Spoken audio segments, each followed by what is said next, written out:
Here's something that makes no sense at first glance. Why do we sometimes run from the very people who make us feel loved? You know, the feeling someone looks at you with warmth, smiles every time you walk into a room, asks how your day was, and listens carefully to every small detail. And instead of melting, you freeze. You freeze. You start to feel uneasy, even trapped. You tell yourself, they're too much, or I need space.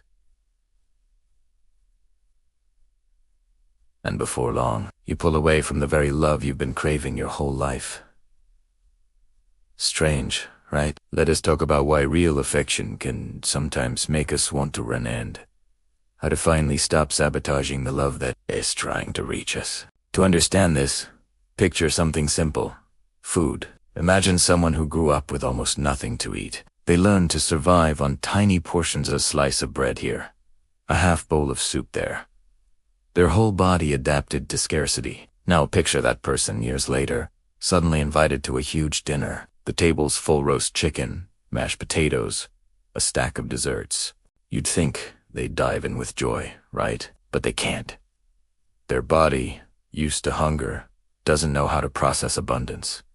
Even the smell of food makes them anxious. The feast they always dreamed of now feels threatening. And that is exactly what happens in love. If you grew up in a home where affection was rare, where hugs were scarce, emotions unspoken, and attention unpredictable, your emotional digestive system learned to live on crumbs. You adapted by expecting very little from others. You learned not to hope for tenderness, because hoping hurt. So now, as an adult, when someone showers you with warmth, you don't feel comfort, you feel danger. When they say you mean so much to me, your brain translates it as, I'm about to lose control. When they want to spend every evening together, you feel trapped instead of wanted. When they compliment you, you feel pressure instead of joy. When they talk about marriage, you suddenly find yourself texting your ex or fantasizing about escape. You're not evil. You're not broken. You're just someone whose emotional system still believes that love equals risk. Think of it like this. Affection is abundance. Abundance can feel dangerous to those who only knew scarcity. The warmth you always wanted now feels too rich to digest. Like an overfilled plate, love in excess makes your emotional stomach churn. It's too much, too fast. So you pull back. You crave the comfort of distance. Because distance feels familiar and, in a strange way, safe. If this sounds like you, the first step isn't to force yourself to fix it overnight. It's to understand it and then to explain it gently to the person you love. You can say something like, I want your love, but I need it slowly. I need time alone sometimes, not because I don't care, but because too much closeness overwhelms me. You're not rejecting them. You're setting the pace your heart can handle, and if your partner truly cares, they'll understand that the kindest thing they can do is not to be too kind. At least not all at once. You can tell them. Compliments mean a lot to me, but I might need them spaced out. Hugs are wonderful, just not every second. I love you, but I might need a few hours to breathe.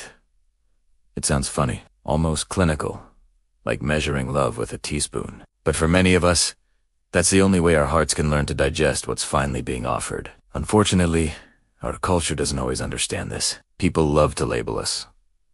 You're afraid of intimacy. You've got commitment issues. But those labels miss the point.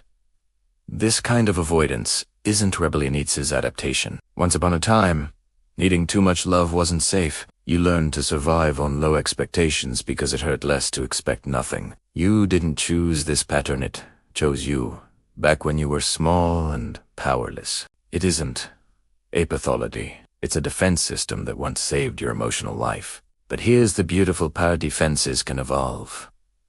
You can outgrow your old armor. When you finally understand why closeness feels threatening, you start to make room for it. You can remind yourself, I'm safe now. Love doesn't have to hurt. Affection isn't a trap. You can practice letting love in a little at a time. A short hug instead of none. A kind word without deflecting it.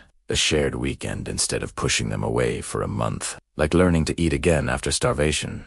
Your emotional system needs small, steady nourishment. Eventually, What once felt too rich begins to feel natural, even healing.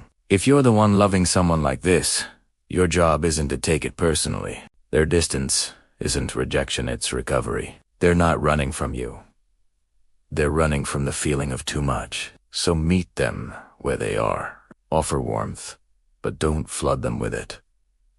Be patient, and most importantly, don't mistake their need for space as lack of care. Because when someone's been emotionally starved, learning to receive love is a slow, sacred process. Love, at its best, isn't just passion.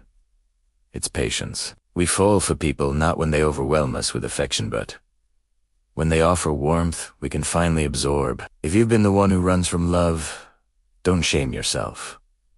You're not cold. You're not unloving. You're just learning what safety feels like, maybe for the first time. And if you're the one loving someone like that, remember, the goal isn't to change them. It's to help them believe that this time, the love won't disappear. Because when you both understand where the fear comes from, love stops being a battle and starts becoming the very thing that heals it. If this spoke to you, take a moment to breathe. You're not behind. You're growing. Let me know in the comments. Have you ever pushed away someone who cared too much? What did that teach you about yourself? Hit like if this brought you insight. Share it with someone who's learning to love again. And subscribe for more psychology-based videos on love, healing, and emotional growth. Because the truth is sometimes the bravest thing we'll ever do is to let someone finally love us back.